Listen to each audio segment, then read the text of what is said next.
Hello everyone, welcome to IQ tab. A very good morning to all of you. I hope आप सब बहुत ही अच्छे होंगे। तो जैसा कि हमने लास्ट वीडियो में जुडिशल एक्टिविज़म के टॉपिक को स्टार्ट कर दिया था। जुडिशल एक्टिविज़म क्या होता है, कहाँ पे ये डेवलप्ड हुआ, किसने कॉइन किया, क्या डेफिनेशन है, ये सब हमने अच्छे से डिस्कस कर ली थी। इसके अलावा हमने जुडिशल रिस्ट्रेंट को समझा एंड जुडिशल ओवररीच को भी देखा। तो इनकी डेफिनेशन आई एम श्योर आपको क्लियर हो गई होंगी। इसके अलावा कुछ हमने सुप्रीम कोर्ट के केसेस देखे कि कैसे सुप्रीम कोर्ट के जजेस ने जो है डिफरेंट केसेस के थ्रू अपनी इन पावर्स को यूज़ किया है। ठीक है, आज के वीडियो में हम फोकस करेंगे क्या जस्टिफिकेशन है जुडिशल एक्टिविज़म का, यानी हम रीजंस को देखेंगे कि किस तरीके से किन किन रीजंस की वजह से जुडिशल एक्टिविज़म को फॉलो किया जाता है। ठीक है, बट रीजंस में जाने से पहले मैं चाहती हूँ कि आप समझें कि प्रोज एंड कॉन्स क्या हैं जुडिशल एक्टिविज़म के। तो हम सबसे पहले प्रॉन्स की बात करते हैं, यानी पॉजिटिवनेस की बात करते हैं जुडिशल एक्टिविज़म की।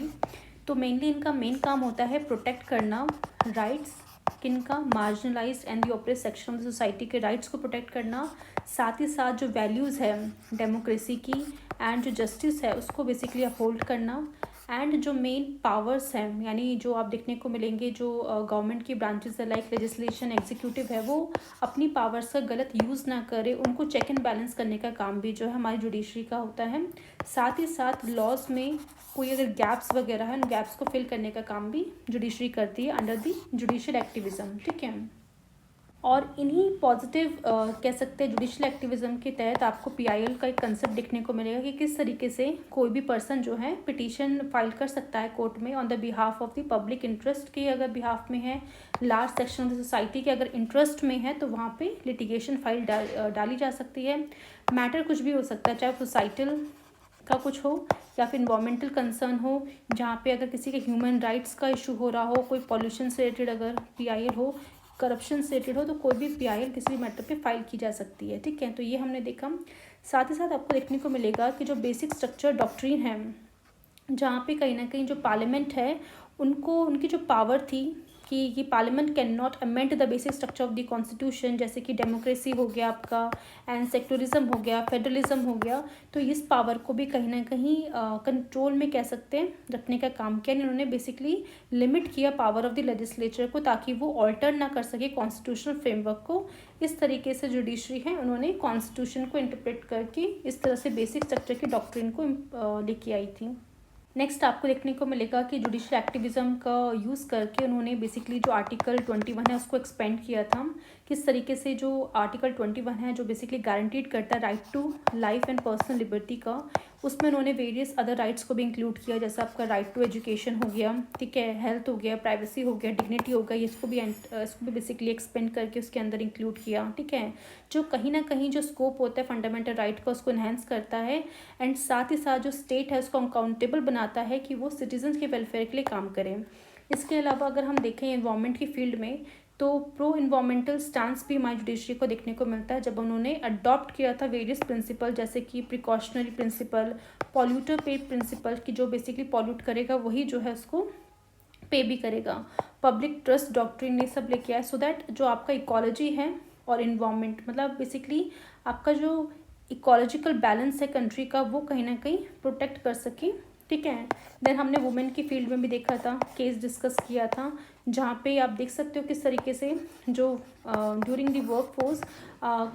जो बेसिकली जो वुमेन है उनके साथ कोई भी सेक्सुअल हरासमेंट ना हो। ठीक है, उससे रिलेटेड उन्होंने विशाखा गाइडलाइंस हमने कल डिस्कस करी थी। तो ये सब कहीं ना कहीं जो है एक दिखाते हैं कि किस तरीके से पॉजिटिवली जो जुडिशल एक्टिविज़म को हमारी जुडिशरी ने टाइम टू टाइम जो है यूज़ करके इतनी सारी जो कह सकते हैं बेस्ट चीज़ें जो है लेके आई थी।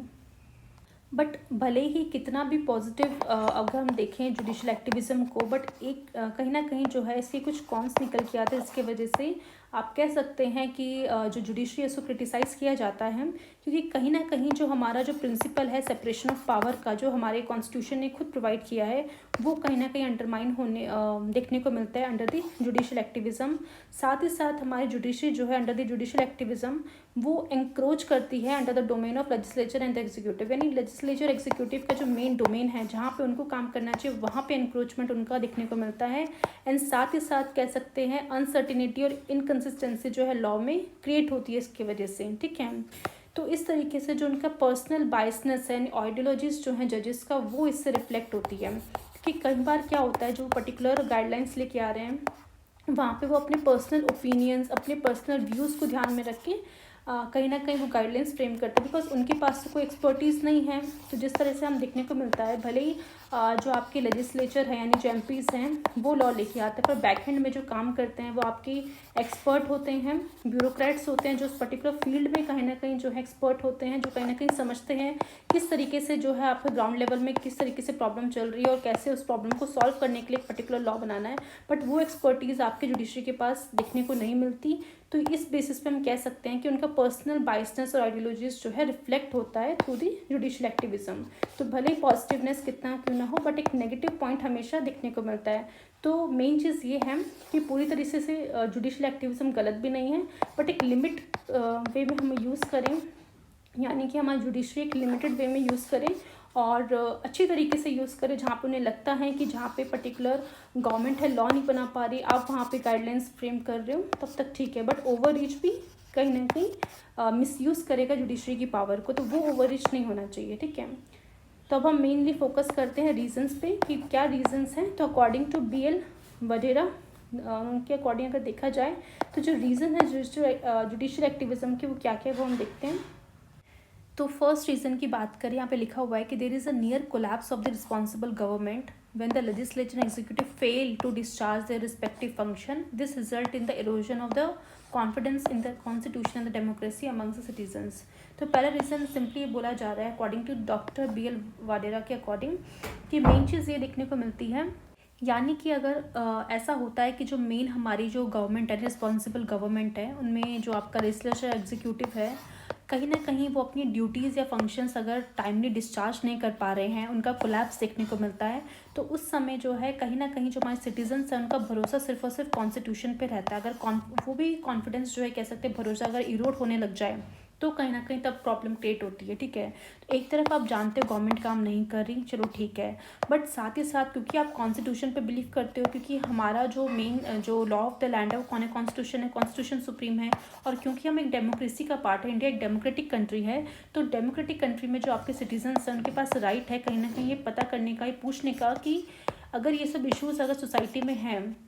तो गवर्नमेंट उसके लिए बेसिकली काम क्यों नहीं कर रही। और क्योंकि हम जानते हैं कि जो भी आपकी गवर्नमेंट है वो काम नहीं कर पा रही, तब बेसिकली जुडिशरी का मानना है कि तब लोगों का मेन भरोसा किस पे होता है, जुडिशरी में, कि वो कहीं ना कहीं इस पर्टिकुलर इशू पे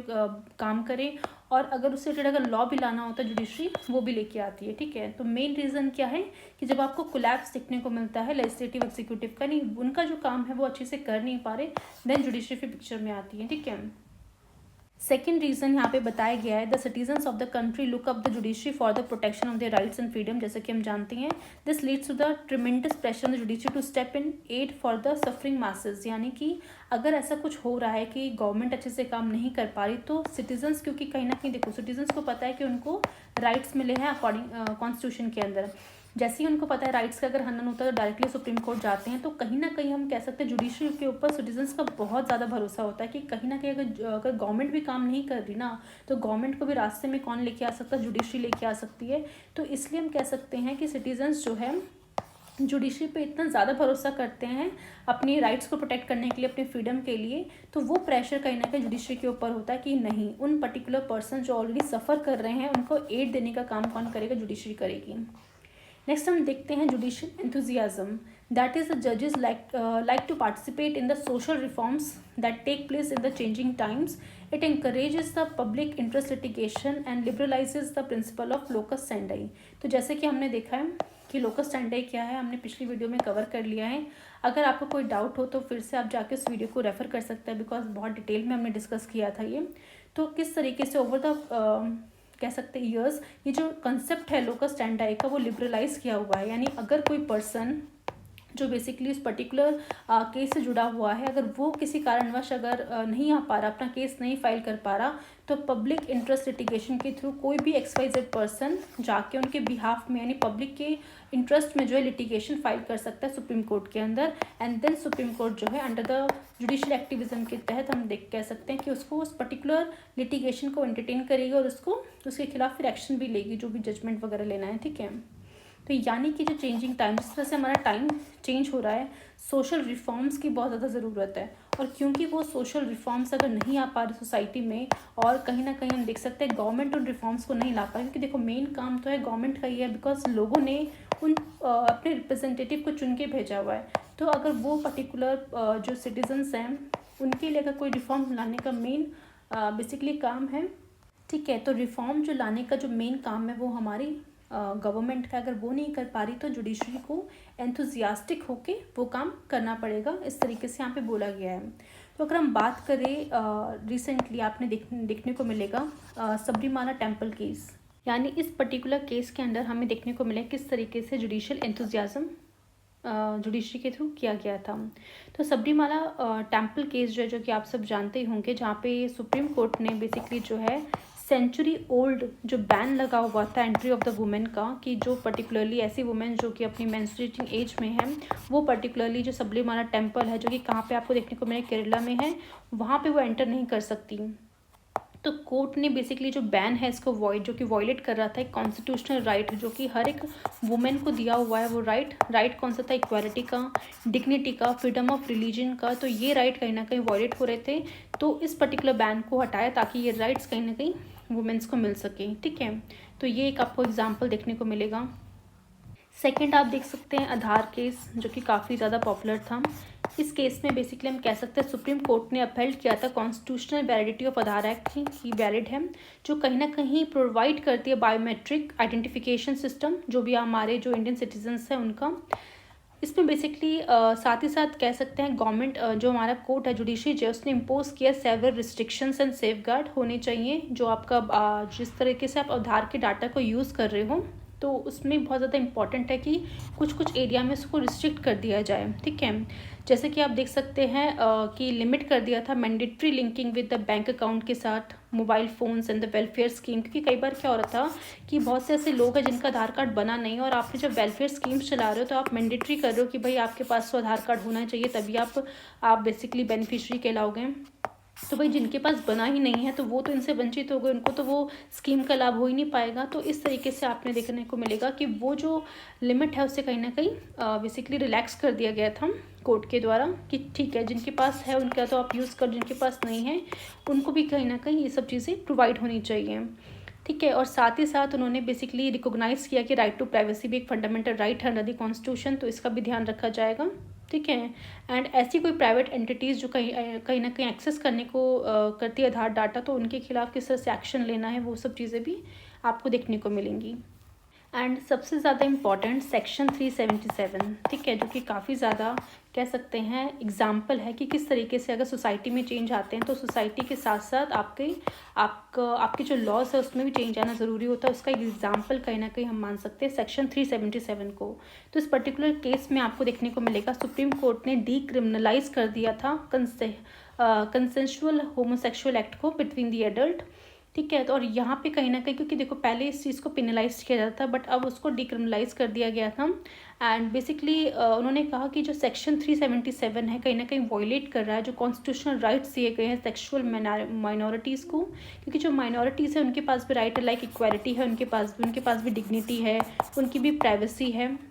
वो उनको मिलनी चाहिए। ठीक है, एंड कोर्ट ने ऑल्सो अफर्म किया कि जो प्रिंसिपल है ट्रांसफॉर्मेटिव कॉन्स्टिट्यूशनलिज्म, जिसका मतलब है कि कॉन्स्टिट्यूशन एक लिविंग डॉक्यूमेंट है जो बेसिकली एक सोसाइटी में जिस तरह से चेंजेस आते हैं उस चेंजेस के साथ कहीं ना कहीं वो इवॉल्व होना ज़रूरी है। तो ऐसा नहीं है कॉन्स्टिट्यूशन में जो चीज़ लिख दी गई है वही मतलब वही फिक्स हो गई, उसको आप चेंज नहीं कर सकते, तो ऐसा बिल्कुल नहीं है। अगर सोसाइटी जिस तरीके से इवॉल्व हो रही है, अगर उसकी नीड उस तरीके से है तो उस पर्टिकुलर डॉक्यूमेंट पर भी चेंज किया जा सकता है। एंड फाइनली आप देखने को मिलेगा सेक्शन 377 को डिक्रिमिनलाइज कर दिया गया था। ठीक है, एंड रिसेंटली जो आपका मेन चल ही रहा है अयोध्या, ठीक है, अयोध्या केस, जिसमें सुप्रीम कोर्ट ने जो लॉन्ग स्टैंडिंग डिस्प्यूट चल रहा था ओनरशिप को लेके कि जो अयोध्या है जो कि रिसेंटली यूपी में है, जहाँ पे आप देख सकते हैं राम टेम्पल बनाया जा रहा है, अभी उसका जनवरी 22 में जो है प्राण प्रतिष्ठा भी हो चुकी है। तो उस पर्टिकुलर केस में भी आपको देखने को मिलेगा किस तरीके से जुडिशरी ने उस पर्टिकुलरली इतने बड़े कह सकते हैं डिस्प्यूट को सॉल्व किया था। एंड फाइनली अब वहाँ पे जो है लॉर्ड राम का मंदिर, वहाँ पे टेम्पल बना दिया गया है। ठीक है, तो ये सारे एग्जाम्पल शो करते हैं कि किस तरीके से जुडिशरी ने अपने फील्ड में किस तरीके से जो है प्रोएक्टिवली काम किया है। नेक्स्ट यहाँ पे है legislative vacuum, that is there may be a certain areas where which have not been legislated upon. It is therefore upon court indulge in judicial legislation and to meet the changing social need. ठीक है, मतलब कुछ ऐसे areas हैं जहाँ पे legislature भी उसके लॉ नहीं बना सकता, जैसे कि हम देख सकते हैं सबरीमाला। कितना भी हो जाए, मतलब अगर मान लो कोई भी, अगर मान लो गवर्नमेंट अगर इसमें कुछ करने की कोशिश भी करती ना, तो मान के चलो जो वहाँ के सिटीजन्स हैं जो केरला में जो जिनका ये मानना है, वो कहीं ना कहीं उस गवर्नमेंट से नाराज़ हो सकते थे। तो इतना डर था वहाँ की गवर्नमेंट को कि नहीं, इस मैटर पे तो हम कुछ कर ही नहीं सकते हैं। तो कहीं ना कहीं ऐसे चीज़ में कह सकते हैं कि जुडिशरी के पास फिर रोल आ जाता है, रिस्पॉन्सिबिलिटी आ जाती है कि किस तरीके से उन पर्टिकुलर चीज़ों के ऊपर, ऐसे section 377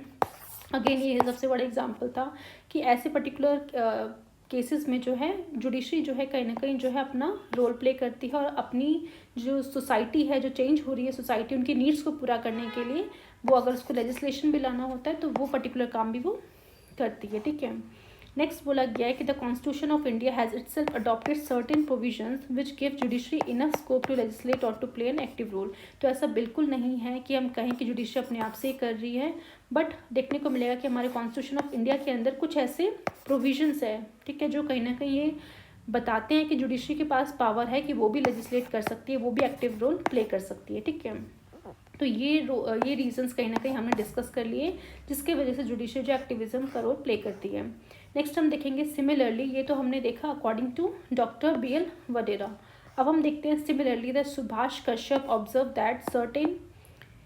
eventualist may be conceived when the judiciary may have to overstep its normal jurisdiction and intervene in areas otherwise falling within the domain of the legislative and executive। ठीक है, तो यहाँ पे सबसे पहले अगेन बोला गया है कि when the legislative fails to discharge responsibility, जैसा कि हमने देखा कि अगर कोई भी लेजिस्लेटिव अपनी ड्यूटीज नहीं पूरा कर पाएंगे तो उस केस में आपको जुडिशियल एक्टिविज्म फिर देखने को मिलेगा by the judiciary.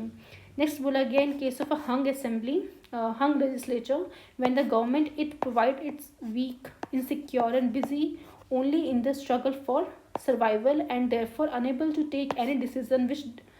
displease any caste, community and other group। यानी सिंपली हम कह सकते हैं अगर मान लो कोई भी गवर्नमेंट अगर हंग लेजिस्लेचर बनता है, यानी कोलिशन कह सकते हैं हम, जहाँ पे 3 से 4 पार्टी मिलकर जो है गवर्नमेंट अपनी सरकार बना रही है, तो आप सोच सकते हैं सबसे पहले वो अनस्टेबल गवर्नमेंट रहेगी, स्टेबल तो होने वाली क्योंकि मेजॉरिटी नहीं है। अगर मान लो कल की कोई पार्टी अगर अपने मान लो अपना सपोर्ट खींच लेती है तो वैसी वो आप देख सकते हो लोकसभा जो डिसॉल्व हो जाएगी। तो इस तरह का जो हंग लेजिस्लेचर होता है, जहाँ पे एक तरह का हम कह सकते हो बहुत ज़्यादा वीक गवर्नमेंट शो करता है, इनसिक्योर होती है, बिकॉज कहीं ना कहीं उन्हें पता है कि जो पार्टीज उनके साथ मिल के उन्होंने गवर्नमेंट फॉर्म करी है,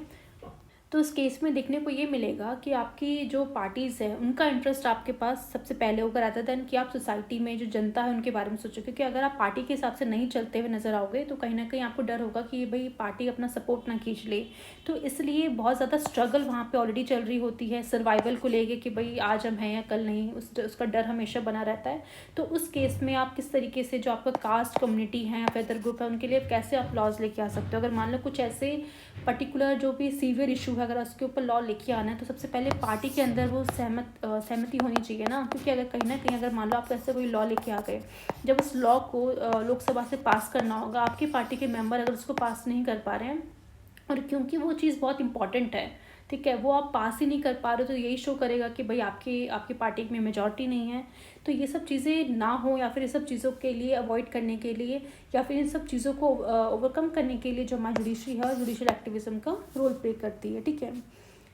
नेक्स्ट बोला गया है those in power may be afraid of taking honest and hard decisions. ठीक है, तो ऑलरेडी जो लोग पावर में हैं वो भी डरते हैं कि भाई मैं कुछ इस तरह का डिसीजन ना ले लूँ कि कल को मतलब मैं अपनी पावर ही लूज़ कर दूँ। तो ये डर कहीं ना कहीं ऐसी पार्टीज़ को ज़्यादा होता है जो कि मेजॉरिटी में नहीं होती। आज के टाइम पे हम देखेंगे बीजेपी है, किस तरीके से वो इतने हार्श डिसीजन भी इतनी आसानी से ले लेती हैं, इतनी आसानी से वो लॉज पास हो जाते हैं।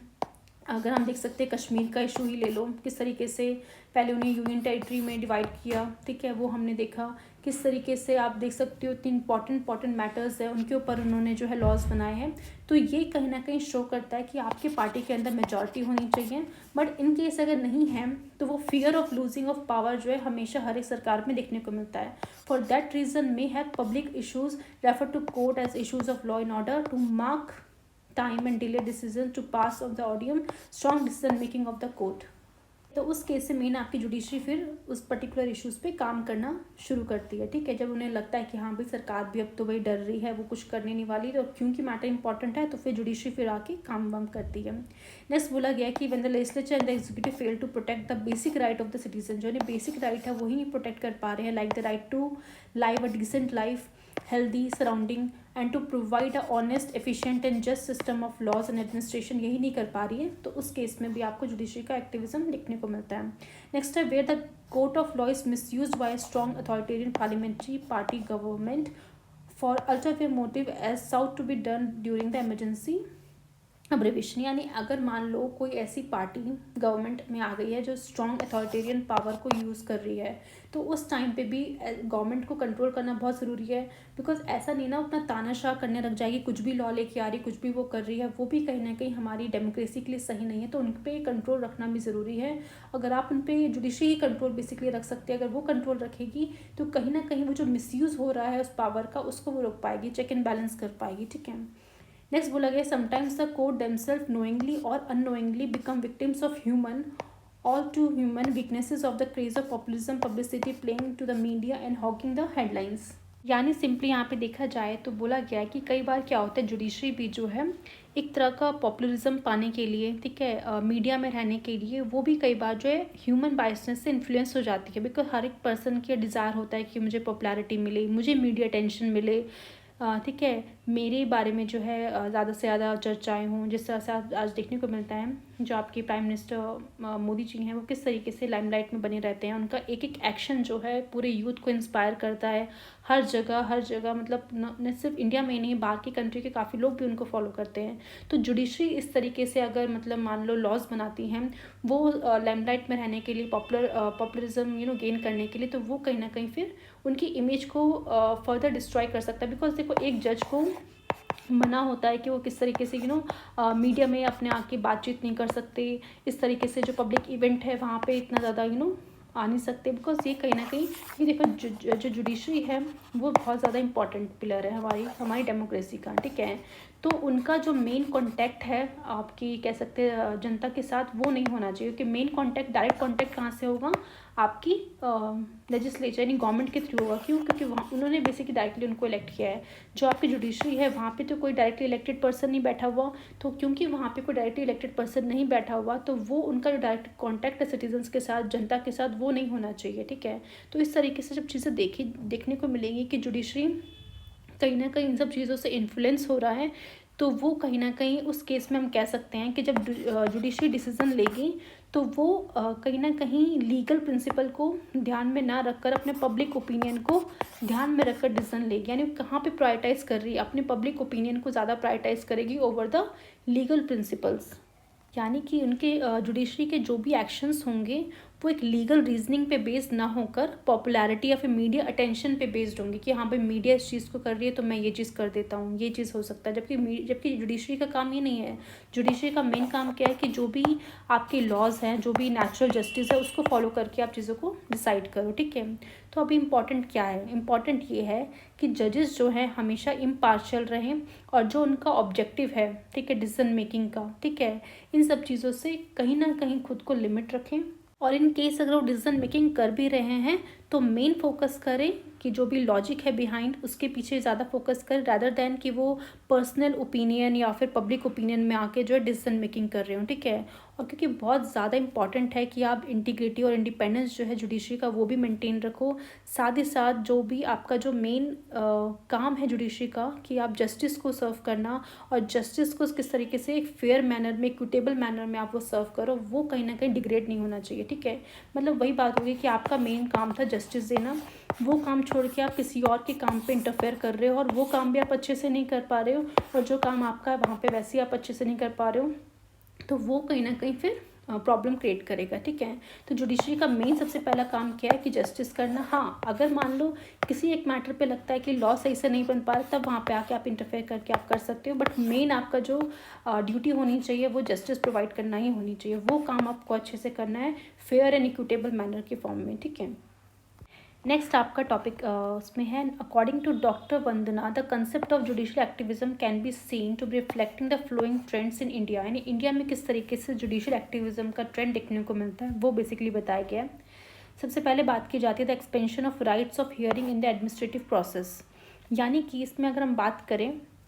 ठीक है, तो यहाँ पे क्या हो रहा है, एक्सपेंशन कर रही है वो अपने राइट्स का, कि वो एडमिनिस्ट्रेटिव प्रोसेसेस जो है उनको भी कहीं ना कहीं उस पर भी डील करना चाहती है, यानी कि जुडिशरी की जो एबिलिटी है to hear and decide cases जो कि प्रीवियसली जो है कहीं ना कहीं उनके डोमेन में नहीं आते, उनके परव्यू में नहीं आते, उन पे जब वो कहीं ना कहीं उनको उन केसेस के ऊपर उनको सुनना शुरू करती हैं, उन पर डिसीजन लेना स्टार्ट करती हैं, तो वहाँ पे हमें जुडिशियल एक्टिविज्म देखने को मिलता है। फॉर एग्जांपल अगर बात करते हैं Maneka Gandhi versus Union of India, ये जो केस था ये शो करता है इस चीज़ को कि यहाँ पे सुप्रीम कोर्ट ने बेसिकली क्या कहा था कि जो राइट टू ट्रैवल अब्रॉड है is a fundamental right under article 21 of the Indian constitution, and this decision जो है कहीं ना कहीं एक्सपेंड करता है the scope of the right to life and personal liberty, जो कि आपका आर्टिकल 21 कहता है, which was previously limited to the right to life with dignity, यानी जो प्रीवियसली जो आपका right to life with dignity था वहाँ तक ही था, बट इसको एक्सपेंड करके यानी कहीं ना कहीं जो उन्होंने राइट टू ट्रैवल अब्रॉड है वो भी उसके अंडर उसको ऐड कर दिया। तो पहले वो उसके प्रव्यू में नहीं था जुडिशरी के, बट अब कहीं ना कहीं जो है उन्होंने उसको चीज़ ऐड करके वो शो करता है कि किस तरीके से वो उस पर्टिकुलर केसेस को भी अब सुन सकती हैं, या फिर उस पर्टिकुलर चीज़ जो पहले उनके प्रव्यू में नहीं आती थी वो भी उनको उस पर भी वो काम कर सकती है, उसमें मैटर को डिसाइड कर सकती हैं। ठीक है, सेकेंड बोला जा रहा है the excessive delegation without limitation, तो यानी कि कहीं ना कहीं जैसा कि हम जानते हैं कि जुडिशरी यहाँ पे चेक करती है क्या चीज़, क्योंकि कहीं ना कहीं जो आपका लेजिस्लेचर एग्जीक्यूटिव है किस तरीके से अपनी जो पावर्स है वो डेलीगेट करता रहता है सबऑर्डिनेट अथॉरिटीज़ को विदाउट एनी गाइडलाइंस और रिस्ट्रिक्शंस, तो वो चीज़ें कहीं ना कहीं सही है नहीं है उसको चेक करने का काम करता है। ठीक है, नेक्स्ट है आपका expansion of judiciary control over discriminatory powers, यानी कि जो डिस्क्रिशनरी पावर्स हैं वहाँ पे भी जुडिशरी का कंट्रोल, वहाँ पे एक्सपेंशन आपको देखने को मिलेगा। ठीक है, next expansion judicial review over the administration, की किस तरीके से एडमिनिस्ट्रेशन की जो चीज़ें हैं वहाँ पे आपको जुडिशियल रिव्यू एक्सपेंड होता हुआ नजर आएगा। नेक्स्ट है प्रमोशन ऑफ ओपन गवर्नमेंट, तो मेन यहाँ पे ओपन गवर्नमेंट का ये है कि बेसिकली इसके थ्रू जुडिशरी प्रमोट करना चाहती है, पहला तो वैल्यू ऑफ ट्रांसपेरेंसी हो, मतलब ओपननेस होनी चाहिए, ट्रांसपेरेंसी होनी चाहिए, अकाउंटेबिलिटी होनी चाहिए, एंड पार्टिसिपेशन जो है in the functioning of the government and its agencies by enforcing the right to information. ठीक है, राइट टू एक्सप्रेशन होना चाहिए, right to public interest litigation होनी चाहिए। इसके थ्रू क्या है कि आप गवर्नमेंट को अकाउंटेबल बना रहे हो, तो ये कहीं ना कहीं प्रमोट करता है। नेक्स्ट है indiscriminate exercise of contempt of power, यानी अगर कोई भी पर्सन अगर कहीं ना कहीं जुडिशरी की कह सकते हो ऑर्डर्स है, उनकी जजमेंट्स है, उनकी अथॉरिटी को उनको डिसरिगार्ड करने की कोशिश करता है, उनके ऑर्डर्स को फुलफिल नहीं करता है या फिर उनको मानने की कोशिश नहीं करता है, तो उस समय हमारी जुडिशरी जो है पनिश कर सकती है आपका कंटेम्प्ट ऑफ पावर के अंडर। ठीक है, तो ये कहीं ना कहीं जो है its order to uphold dignity and supremacy of the law, यानी जो आपका लॉ है उसकी सुप्रीमेसी उसकी डिग्निटी को अपहोल्ड करने में हेल्प करता है। नेक्स्ट आपका है exercise of jurisdiction when non exist. ठीक है, तो यहाँ पे सिंपली बताया गया है कि जुडिशरी की जो एबिलिटी है to exercise its power even when there is no specific provision in the law granting. ठीक है, यानी कि अगर आपको जुडिशरी को लगता है कि उस पर्टिकुलर चीज़ में अगर कोई भी यानी उस पर्टिकुलर लॉ में उस तरह का प्रोविज़न अगर एग्जिस्ट नहीं कर रहा है, बट जुडिशरी चाहती है कि उस पर्टिकुलर चीज़ को ऐड ऑन किया जाना चाहिए, तब कहीं ना कहीं यहाँ पे देखने को मिलेगा कि वहाँ पे उस पर्टिकुलर चीज़ में जुरिसडिक्शन एक्सरसाइज किया जाता है जुडिशरी के द्वारा, भले वो एग्जिस्ट करता हो पहले या नहीं हो। ठीक है, यानी कि हम कह सकते हैं इन case of Bandhua Mukti Morcha versus the union of India का अगर केस लें, तो यहाँ पे आपको देखने को मिलेगा कि सुप्रीम कोर्ट ने क्या किया था, right to life and personal liberty में इंक्लूड कर दिया था right to live with human dignity को भी, which includes right to basic, मतलब देखो अगर आप बात कर रहे हो यहाँ पे किस चीज़ के, right to life with human dignity की, तो कहीं ना कहीं जो राइट ऑफ बेसिक नेसेसिटीज़ है वो भी आपको मिलनी चाहिए। अब जब बात करते हैं बेसिक नेसेसिटीज़ की, तो वहाँ पे क्या क्या चीज़ें आता है कि आपको फूड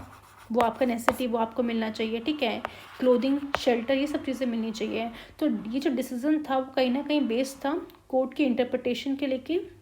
कि कोर्ट ने किस तरीके से इंटरप्रेट किया है हमारे कॉन्स्टिट्यूशन को इंटरप्रेट किया है, और साथ ही साथ उनकी जो ऑब्लिगेशंस थी कि किस तरीके से फंडामेंटल राइट को प्रोटेक्ट करना है, उसके थ्रू हम कह सकते हैं कि इस पर्टिकुलर केस में उन्होंने right to life and personal liberty के अंदर उन्हें right to live with human dignity को भी इंक्लूड किया था। नेक्स्ट यहाँ पे बताया गया है over exceeding the standard rules of interpretation in it search to achieve economic social and educational objectives. तो इसके थ्रू हम देखने को ये मिलेगा कि जुडिशरी बेसिकली क्या करती है, इंटरप्रेट करती है लॉस को इस तरीके से ताकि वो प्रमोट कर सके क्या, economic social and education objectives को। फॉर एग्जांपल अगर हम बात करें उन Krishnan JP versus state of Andhra का अगर केस लें, तो यहाँ पे सुप्रीम कोर्ट ने बेसिकली क्या किया कि जो आपका राइट टू एजुकेशन है उसको बेसिकली ऐड कर दिया आपका fundamental right under the article 21 of the constitution. और ये डिसीजन अगेन क्या बात करता है कि कोर्ट किस तरीके से, जुडिशरी किस तरीके से कॉन्स्टिट्यूशन को इंटरप्रेट करके जो मेन उनका एम है प्रमोट करना सोशल वेलफेयर इकोनॉमिक डेवलपमेंट, वो काम बेसिकली वो कर पाती हैं, ठीक है, अंडर द जुडिशल एक्टिविज्म की पावर को यूज़ करके। नेक्स्ट आपका है पासिंग ऑफ ऑर्डर्स विच पर से अनवर्केबल, यानी बेसिकली इसमें जुडिशरी का मेन काम क्या है कि बेसिकली उनकी एबिलिटी कि वो पास करना ऐसे ऑर्डर्स, ठीक है, ऐसे ऑर्डर्स जो कि काफ़ी कह सकते हैं डिफ़िकल्ट है या फिर इम्पॉसिबल है इम्प्लीमेंट करना, ऐसे ऑर्डर को पास करना कभी कभी चैलेंज हो जाता है। और वो ऑर्डर कैसे पास कर पाती हैं, जुडिशल एक्टिविज्म के थ्रू। यानी अगर मान लो गवर्नमेंट ऐसे ऑर्डर्स नहीं निकाल पा रही तो जुडिशरी के पास भी ऑप्शन है कि वो ऐसे ऑर्डर्स पास कर सकती हैं, ठीक है। जैसे कि अगर बात करते हैं हम MC Mehta versus Union of India में, तो यहाँ पे सुप्रीम कोर्ट ने बेसिकली ऑर्डर दिया कि आप क्लोज करना पड़ेगा उन इंडस्ट्रीज़ को जो कि दिल्ली में सिचुएटेड हैं और जो पॉल्यूशन क्रिएट कर रही हैं, ठीक है। तो जब उन्होंने ये ऑर्डर दिया उनका मेन एम यही था कि वो प्रोटेक्ट करना है उनको सबसे पहले तो इन्वायरमेंट, क्योंकि इन्वायरमेंट को प्रोटेक्ट करना ज़्यादा ज़रूरी है। अगर इन्वायरमेंट को प्रोटेक्ट करोगे कहीं ना कहीं जो पब्लिक हेल्थ है उसको आप सिक्योर कर पा रहे हो। एंड मेन चीज़ ये था कि देखो ऑर्डर तो आपने निकाल दिया कि भाई ऐसे इंडस्ट्रीज बंद होनी चाहिए, और सबसे ज़्यादा इंपॉर्टेंट काम ये होता है इम्प्लीमेंट करना। तो it was difficult to implement due to the large number of industries involve and the economic impact of the closure, क्योंकि आप देख सकते हो कितनी सारी इंडस्ट्रीज जो थी क्योंकि आप दिल्ली में देख सकते हो कितनी सारी इंडस्ट्रीज जो है इस पर्टिकुलर एरिया में काम कर रही है। कंस्ट्रक्शन एक्टिविटीज़ को कहीं ना कहीं हमेशा टाइम टू टाइम जो जब लगता है कि पॉल्यूशन लेवल इतना बढ़ गया है तो टाइम टू टाइम जो है ऑर्डर्स निकाले जाते हैं कि कंस्ट्रक्शन एक्टिविटीज़ को क्लोज करना है दिल्ली के रीजन में, ठीक है। तो इम्प्लीमेंटेशन सबसे ज़्यादा इंपॉर्टेंट है, ठीक है। ऑर्डर निकालना अलग बात है, टाइमली उसको इम्प्लीमेंट करना, अच्छे तरीके से इम्प्लीमेंट करना बहुत ज़्यादा ज़रूरी है। बिकॉज इससे देखने को मिलेगा भले ही आप इन्वायरमेंट को तो बचा रहे हो बट साथ ही साथ ये भी देखने को मिलेगा कि जो इकोनॉमिक इम्पैक्ट है, क्योंकि वो इंडस्ट्रीज़ कहीं ना कहीं हेल्प कर रही हैं इकोनॉमिकली इंडिया को, ठीक है। कोई भी चीज़ अगर बननी है, कोई भी चीज़ एक्सपोर्ट करनी है, वो कहीं अफेक्ट ना हो, तो वो भी चीज़ें देखना बहुत ज़रूरी है। तो कई बार जो है गवर्नमेंट ऐसे एरिया में लॉ बनाने पे या फिर कोई भी ऑर्डर इशू करने में डरती है कि यार ऐसा ना हो कि इन्वायरमेंट को ध्यान में रखने के चक्कर में जो है इकॉनमी कहीं लॉस में ना हो जाए। बिकॉज इकॉनमी लॉस में जाएगी तो फिर वही अपोजिशन पार्टी आ जाएंगी कि हाँ भाई इस सरकार ने तो इस तरीके से कर दिए, जॉब्स कम कर दिए, ग्रोथ कम हो गई है। तो ये सारे फैक्टर्स जो है गवर्नमेंट को ध्यान में रखने पड़ते हैं, बट जुडिशरी को इस सब चीज़ों का जुडिशरी मेन चीज़ में क्या कह सकते हैं, मेन रोल क्या होता है कि भाई इन्वायरमेंट जो स्टेप गवर्नमेंट नहीं ले पा रही इन्वायरमेंट के लिए, वो स्टेप कहीं ना कहीं जुडिशरी लेते हुए नजर आती है। और जुडिशरी ने एक बार ऑर्डर दे दिया तो वो ऑर्डर ऑब्वियसली सबको मानना पड़ेगा, चाहे वो सेंट्रल गवर्नमेंट हो या स्टेट गवर्नमेंट हो। क्यों? बिकॉज कंटेम्प्ट नहीं कर सकते, अगर आप करोगे वो ऑर्डर्स को ब्रीच करने की कोशिश करोगे तो कंटेम्प्ट ऑफ पावर को यूज़ कर सकती है उस केस में जुडिशरी। तो इस तरीके से ऐसे जो एरियाज़ होते हैं जहाँ पे बहुत ज़्यादा डिफिकल्टी आती है पर्टिकुलर लॉज बनाना, उन्हें इम्प्लीमेंट करना, तो वहाँ पे हमारी जुडिशरी फिर पिक्चर में आती है एंड देन वहाँ पे वो काम करती है। ओके तो यहाँ पे हमने ये सब चीज़ें देख ली, जस्टिफिकेशन ऑफ जुडिशियल एक्टिविज्म, ठीक है। नेक्स्ट हमारा टॉपिक है एक्टिवेटर्स ऑफ जुडिशियल एक्टिविज्म। यहाँ पे बोला गया है कि उपेंद्र बख्शी एक एमनिस्ट जूरिस्ट है, has delineated the following typology of social human rights activist who activated judicial activism. तो क्या होता है, कई बार ऐसा नहीं है कि हमेशा जुडिशरी को ही अपना जुडिशियल एक्टिविज्म ही शो करना है या फिर उसी के थ्रू काम करना है। कभी कभार कुछ ऐसे सोसाइटी में जो ऐसे ग्रुप्स होते हैं वो कहीं ना कहीं जुडिशरी के बिहाफ में वो जुडिशियल एक्टिविज्म जो एक्टिवेट करते हुए नज़र आते हैं, ठीक है। जैसे कि हम बात करते हैं सिविल राइट्स एक्टिविस्ट की, ये ऐसे ग्रुप्स होते हैं जो कहीं ना कहीं प्राइमरली फोकस करते हैं civil and political rights of the issues, ठीक है। यानी कि आप देख सकते हो NGOs वगैरह हो गए, वो ऐसे होती है, देखो नॉन गवर्नमेंट है, ठीक है। तो जिस तरह से गवर्नमेंट अगर मान लो उस इशू में काम नहीं कर पा रही तो NGOs पिक्चर में आते, वो कहीं ना कहीं फिर सिविल राइट्स के लिए काम करते हैं, वो अपनी तरफ से कोशिश करते हैं कि वो इशूज़ को खुद उठाएं, जुडिशरी के सामने लेके आएँ, ठीक है। फिर जुडिशरी उस पर जो एक्शन क्रिएट करे। तो कई बार क्या होता है ऐसे इशूज़ जहाँ पर जुडिशरी खुद बेसिकली ओवर रीच नहीं कर पाती, जहाँ पे वो उस पर कर नहीं पाती, तो वहाँ पे ये एक्टिवेटर्स आके अपना काम काफ़ी अच्छे से करते हैं, ठीक है। तो इस तरह से सिविल राइट एक्टिविस्ट आपको देखने को मिलेंगे। देन आपका है पीपल राइट एक्टिविस्ट। ये ऐसे ग्रुप होते हैं जो मेनली फोकस करते हैं social and economic rights with in the context of the state repression of the people's movement, यानी जिस तरह से स्टेट रिप्रेशन लगाता है कि आप इस तरह से मूव नहीं कर सकते, उस केस में आपको देखने को मिलेगी कि ये ग्रुप्स आते हैं। नेक्स्ट है कुछ कंज्यूमर राइट ग्रुप्स बना रखे हैं कि this formation raise issues of consumer right का जो इशूज़ है उसको रेज करते हैं within the framework of accountability of polity in the economy, ठीक है। नेक्स्ट आपको देखने को मिलेंगे बॉन्डेड लेबर ग्रुप्स होंगे। ये जो ग्रुप्स होते हैं ask for the judicial activism in nothing short of annihilation of ways slavery in India, यानी प्रॉपर जो वेजेस है वो मिलने चाहिए, बॉन्डेड लेबर नहीं होना चाहिए, ठीक है, बंधुआ मजदूरी जिसे हम कहते हैं। नेक्स्ट है citizens for environmental action. This group activate in activist judiciary to combat increasing environmental degradation pollution, यानी जिस तरीके से इन्वायरमेंट को डिग्रेड किया जा रहा है, उनका पॉल्यूशन के थ्रू वो डिग्रेड हो रहा है, ठीक है, वो कहीं ना कहीं उसको कम करने के लिए या फिर अब उस पर उसके अगेंस्ट आवाज़ उठाने के लिए कहीं ना कहीं ये रोल, ये जो चीज़ें होती हैं, ये जो एक्टिवेटर्स होते हैं वो फिर पिक्चर में आते हैं, ठीक है। जैसे कि फॉर एग्जांपल मान लो कोई भी ऐसा प्लेस है जो काफ़ी ज़्यादा ऑलरेडी इन्वायरमेंट से डिग्रेडेड है, जो काफ़ी ज़्यादा कह सकते हैं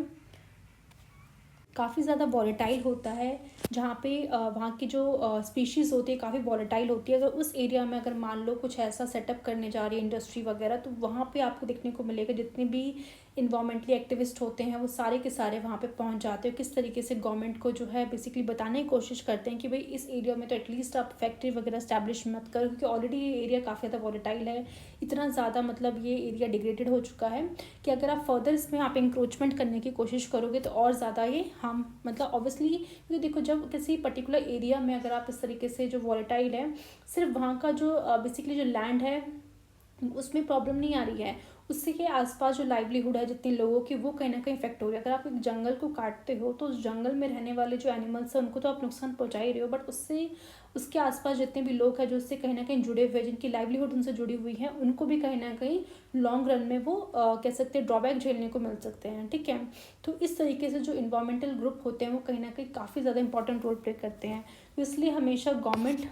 मेंटेन करना चाहती है कि जो इकॉनमी है और जो इन्वायरमेंट है उनके बीच में बैलेंस होना ज़रूरी है, बिकॉज आप ऐसा नहीं कर सकते पैसों के लिए आप इन्वायरमेंट को जो है नुकसान पे नुकसान पहुंचाए जा रहे हो। बिकॉज आप देखो आप एक एरिया में एक इकॉनमी के लिए आपने एक इंडस्ट्री लगाई, बट उसकी वजह से जो इम्पैक्ट था इतना ज़्यादा हो गया कि फर्दर आपकी जो मतलब जो अभी प्रॉफिट आपको यहाँ पे हुआ होगा वो प्रॉफिट तो कहीं ना कहीं इसको ठीक करने में लग जाएगा।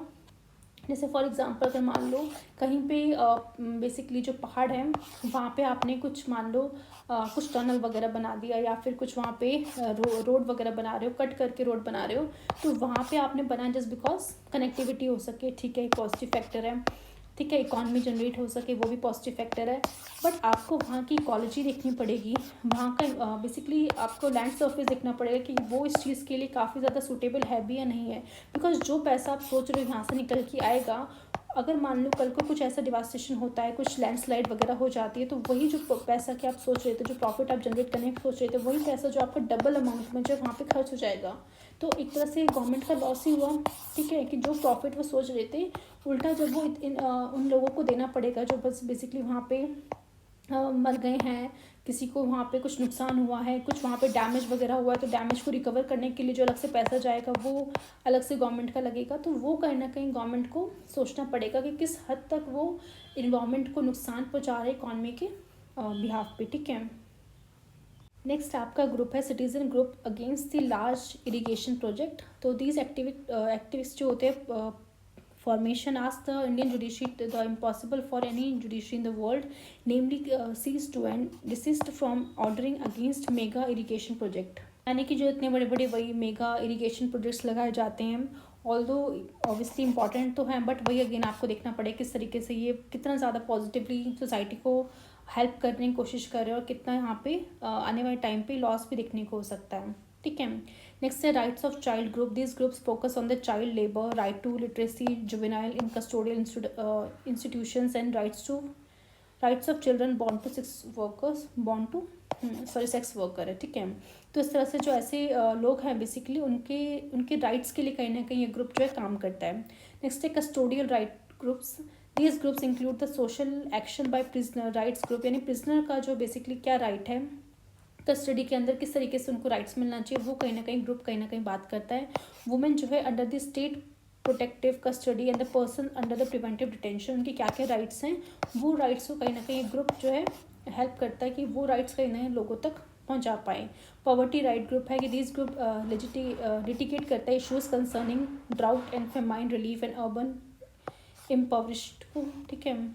नेक्स्ट है इंडिजिनियस पीपल राइट ग्रुप है, दिस ग्रुप एजिटेट करता है issues of forest dweller citizens of 5th and 6th schedule of Indian constitution में जो आपको देखने को मिलेंगे। एंड आइडेंटिटी राइट्स उसकी बात करता है। वुमेन राइट्स ग्रुप की बात करें, दिस ग्रुप एजिटेट करता है for issues of gender equality, gender based violence and harassment, rape, dowry, murder, ठीक है। बार बेस्ड ग्रुप की बात करें तो दीज एसोसिएशन एजिटेट करते हैं for issues concerning autonomy and accountability of Indian judiciary की। नेक्स्ट है मीडिया ऑटोनॉमी ग्रुप्स हैं, दीज ग्रुप्स फोकस करते हैं autonomy and accountability of the press and instrument of the mass media owned by the state. Next है assorted lawyer based group, this category include करते हैं the critically influenced lawyers groups which agitate करते हैं for various causes के लिए। Next आपका assorted individual